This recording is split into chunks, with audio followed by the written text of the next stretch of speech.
வணக்கம், good morning, happy morning, wonderful morning. நம்ம வந்து ஃபெயிலியர், கத்துக்கிறது இத பத்தி பேசிட்டு இருக்கிறோம். போன ஒரு 3, 4 நாளா அத பேசிட்டு இருக்கிறோம். வாரன் பஃபெட்டோட கதைய பத்தி பார்த்தோம். இன்டெல்லோட கதைய பத்தி பார்த்தோம். வாழ்க்கையில தோல்விங்கிறது எல்லாருக்கும் வரத்தான் செய்யும். தோல்வி இல்லாத மனிதன நீங்க காட்டவே முடியாது. தோல்விய எப்படி எதிர்கொள்வாங்கிறது தான் நம்ம பார்க்கணும். தோல்வியில எதிர்கொள்றவங்க என்ன பண்ணுவாங்கன்னா, நெறைய பேர் எக்ஸ்கியூஸஸ் சொல்லுவாங்க. எப்போதும் மத்தவங்க தான் காரணம். அவங்க காரணமே இல்லாத மாதிரி பேசுவாங்க. உங்கள்ட்ட ஒண்ணு சொல்லணும். ஒரு விரல் உங்கள காட்டினா 3 விரல் என்ன காட்டுது. அப்படின்னா ஃபெயிலியர்ல 3 விரல் என்ன காட்டுதுன்னா நானும் ரெஸ்பான்சிபிள். 4 காரணம் இருந்ததுன்னா 3 காரணம் எந்து, 1 காரணம் உங்களுது. வாழ்க்கையில நீங்க எங்க போறீங்கன்னு உங்களுக்கு தெரிஞ்சிருக்கணும்.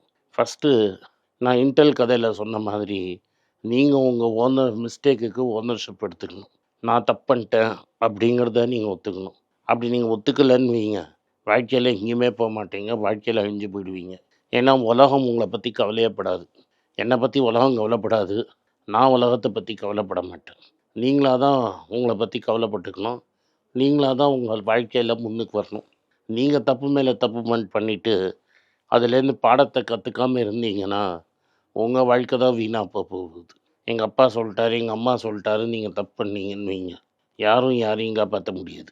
நம்ம தான் நம்ம வாழ்க்கைய பார்த்துக்கணும். அண்ட் ஒன்ஸ் தப்பு பண்ணிட்டோம்னு வைங்க, அத நம்ம அக்னாலெட்ஜ் பண்ணிக்கணும். எவ்வளோ பெரிய தப்பா இருந்தாலும் நீங்க கம்பேக் பண்ண முடியும். அதுக்கு 2 ஸ்போர்ட்ஸ்லேருந்து இன்னைக்கு கதை சொல்லலான்னு நெனச்சேன். ஒண்ணு நம்ம ஆனந்த் பத்தி பேசுவோம். அவர் கேரியர் முடிஞ்சிருச்சு இப்போ. ஆனா நெறைய பேரு செஸ்ல அவர ஃபாலோ பண்ணீங்கன்னா எனக்கு தெரியாது. அவரோட கேரியர் ஸ்டார்ட் பண்றச்ச ஒரு சோவியத் ஈராவோட டாமினேஷன். அந்த 40 வருஷம் ரஷ்யன்ஸ் டாமினேட் பண்ணதுல ஒரே ஒரு நான் ரஷ்யன் பிளேயர் தான் பெரிய ஆளா வந்தவர். அவர் பேரு பாபி ஃபிஷர். பாபி ஃபிஷர் பைத்தியமே பிடிச்சிருச்சு. அதுக்கப்புறம் மத்தவங்கலாம் வந்து கென்னத் ரோகாஃப்னு ஒருத்தர் தான் ஒரு பெரிய எக்கனாமிஸ்ட் ஆயிட்டாரு. இன்னைக்கும் இருக்கிறார் 71 வயசு. ராஜனுக்கு முன்னாடி அவர் தான் வந்து இன்டர்நேஷ்னல் மானிட்டரி ஃபண்டுக்கு ஒரு பெரிய எக்கனாமிஸ்ட்டா இருந்தார். அவனுக்கு அப்புறம் ஒருத்தன் வந்தான், அவன் வேற ஏதோ ஃபீல்டுக்கு போயிட்டான். வேறஸ் அங்க லெனினுக்கு செஸ் பிடிக்குங்கிற ஒரே காரணத்த எடுத்து, அவங்க வந்து பயங்கரமா அத டெவலப் பண்ணிட்டு இருந்தாங்க. உங்கள சைக் பண்ணிடுவாங்க. நீங்க சைக்காலஜிஸ்ட்டு அது இது சைக்கோ அனலிஸ்ட்டு என்னெல்லாமோ நீங்க அந்த கான்ஸ்பிரசி தியரிலாம் ரஷ்யால படிச்சீங்கன்னா, அது பயங்கரமா இருக்கும். இவன் ஏறுற சமயத்துல சோவியத் யூனியன் இறங்குற டைம். முதல் மேட்ச் நியூயார்க்ல ஒரு கிளாஸ் கேஸ்ல நடக்கும். அந்த கிளாஸ் கேஸ்ல நடக்கறச்ச ஆனந்த் காஸ்ப்ரோவ ஒரு மேட்ச்ல தோற்கடிச்சிருவான். கோவத்துல இவன சைக்காலஜிக்கலி டேமேஜ் பண்ணணும்னு ஒரு டோர ஸ்லாம் பண்ணிட்டு காஸ்ப்ரோவ் போவான். அதுக்கப்புறம் ஆனந்த் ஒரு மாதிரி மென்டல் பிரேக் டவுன் ஆயிடும். தோத்துருவான் அந்த மேட்ச். அதுக்கப்புறம் ஆனந்த் திரும்பி வேர்ல்ட் சாம்பியன் ஆமாட்டான்னு பல பேர் சொன்னாங்க. ஒரு 4, 5 வருஷம் கழிச்சு, எனக்கு இயர் எக்ஸாக்ட்டா மறந்துருச்சு. அவர் வந்து இதுல ஆடுறாரு. ஈரான்ல வந்து ரூல்ஸ மாத்திர்றாங்க. ஒரு டோர்னமெண்ட்ல வேர்ல்ட் சாம்பியன்ஷிப் நடத்துறாங்க. அதுல அவர் ஃபர்ஸ்ட் டைம் வேர்ல்ட் சாம்பியன் ஆறாங்க.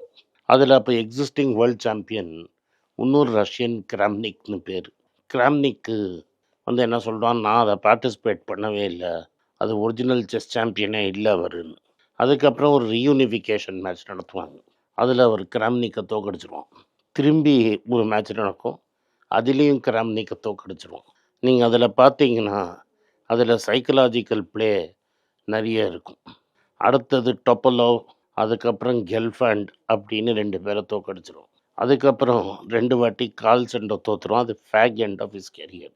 வேற யாரும் எனக்கு தெரிஞ்சு 8 வேர்ல்ட் சாம்பியன்ஷிப் ஃபைனல் ஆடியிருப்பாங்களா?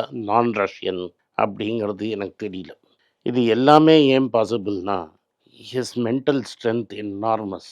ஒரு வாட்டியும் தப்பு பண்றச்ச அனலைஸ் பண்ணி திரும்பி வந்தாரு.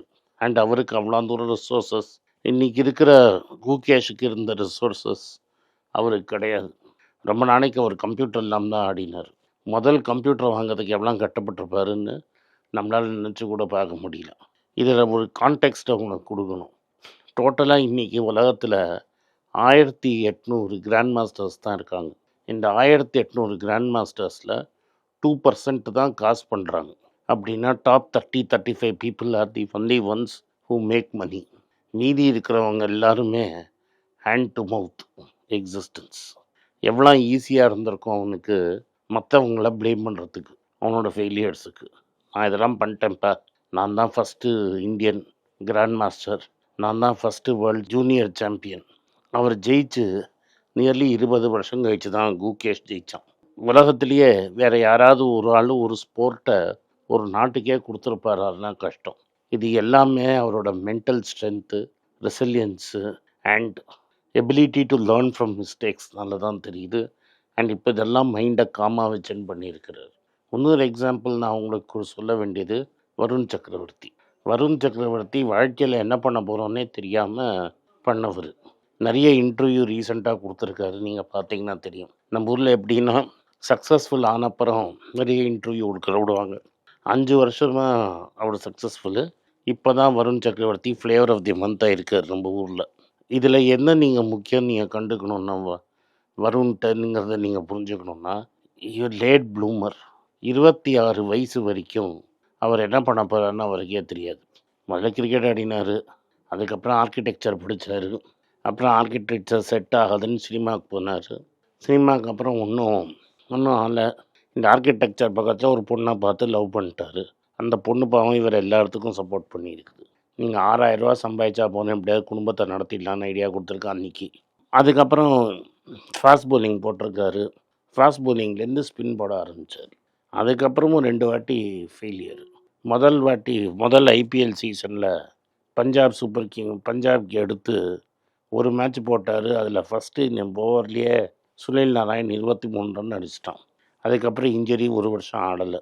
அதுக்கப்புறம் கல்கட்டா நைட் ரைடர்ஸ் போய் பவுலிங் போட்டு டெவலப் பண்ணிக்கிட்டார். வேர்ல்ட் கப் T20ல் பாகிஸ்தானுக்கு அகென்ஸ்டாக சான்ஸ் கொடுத்து பாகிஸ்தான் ஃபைனலில் பேராக இருந்துட்டாங்க. அதுக்கப்புறம் இந்தியாவுக்கு ஆடுவாரான்னு சந்தேகம். அதுக்கப்புறம் தான் இப்போ இந்தியாவுக்கு ஆடி T20 ஆடி அப்புறம் டெஸ்ட் இதை ஆடிட்டார். இப்போது 1 டே இன்டர்நேஷ்னல் ஆடிட்டார். இது எல்லாமே 26 வயசு ஆரம்பிச்சது. நீங்கள் ஒரு இன்டர்வியூ பார்த்தீங்கன்னா 26 வயசு வரைக்கும் என்னெல்லாம் தப்பு பண்ணேன், 26 வயசில் இனிமேல் என்ன பண்ண போகிறோம் வாழ்க்கையிலேருந்து எனக்கு தெரியலங்கிறத அவரே ஓப்பனாக அட்மிட் பண்ணிட்டார். பொண்ணு இருக்குது, லவ் பண்ணுறதுக்கு, கல்யாணம் பண்ணிக்கணும், அம்மா அப்பா இருக்காங்க. அப்பா பிஎஸ்என்எல்ல வேலை செய்கிறாரு. நம்ம என்ன பண்ண போகிறோன்னு தெரியல. அப்போ தான் சரி கிரிக்கெட்டை சீரியஸாக எடுப்போம்னு 2வது வாட்டி எடுக்கிறார். டென்னிஸ் பால்லேருந்து கிரிக்கெட்டுக்கு வராரு, கிரிக்கெட் பால்லேருந்து டிஎன்பிஎல் போடுறாரு, டிஎன்பிஎல்லேருந்து தினேஷ் கார்த்திக் பிக் பண்ணுறாரு. இதெல்லாம் நான் எதுக்கு சொல்ல வரேன்னா, ஏஜுங்கிறது ஒரு நம்பர் தான். இந்த ஏஜுங்க நம்பரை வச்சு நீங்கள் எப்படி கம்பேக் பண்ணுறீங்கங்கிறது உங்கள் கையில் தான் இருக்குது. நான் பிஸ்னஸ், ஸ்போர்ட்ஸ், இல்லை என் வாழ்க்கை இதெல்லாம் வச்சு உங்களுக்கு சொல்கிறது என்ன, தப்புலேருந்து கற்றுக்குங்க, தப்பை பார்த்து பயந்து ஓடாதீங்க. நன்றி, வணக்கம். இந்த வீடியோ உங்களுக்கு பிடிச்சிருந்தா வீடியோவை லைக் பண்ணுங்கள், என் சேனலை சப்ஸ்கிரைப் பண்ணுங்கள், பெல் நோட்டிஃபிகேஷன் தட்டுங்க. இந்த வீடியோ முடிஞ்சால் உங்கள் சொந்தக்காரங்களுக்கும் ஃப்ரெண்ட்ஸுக்கும் அனுப்புங்க. நன்றி, வணக்கம். உங்கள் பேராதரவுக்கு மிக்க நன்றி. நான் டோட்டலாக 5 புஸ்தகங்கள் எழுதியிருக்கிறேன். 3 ஆங்கிலத்தில் எழுதியிருக்கிறேன். அதில் 2 தமிழாக மொழிபெயர்த்துருக்காங்க. ஸோ டோட்டலாக 5 புஸ்தகம் ஆச்சு. இந்த 5 புஸ்தகத்துக்கு ஹார்ட் காப்பி வேணும்னா நீங்கள் கீழே இருக்கிற வாட்ஸ்அப் நம்பருக்கு மெசேஜ் அனுப்பிச்சிங்கன்னா எங்கள் டீம் உங்களை கான்டாக்ட் பண்ணுவாங்க. இந்த 5 புஸ்தகங்களில் 3 புஸ்தகம் கிண்டலில் இருக்குது. அமேசானில் கிண்டலில் வாங்கணும்னு ஃபீல் பண்ணுறவங்க நேராக கிண்டலில் வாங்கிக்கலாம். தமிழ்லேயே யாராவது ஃபைனான்ஸ் நியூஸ் படிக்கணும்னு ஃபீல் பண்ணிங்கன்னா தயவுசெஞ்சு moneypage.com விசிட் பண்ணுங்கள்.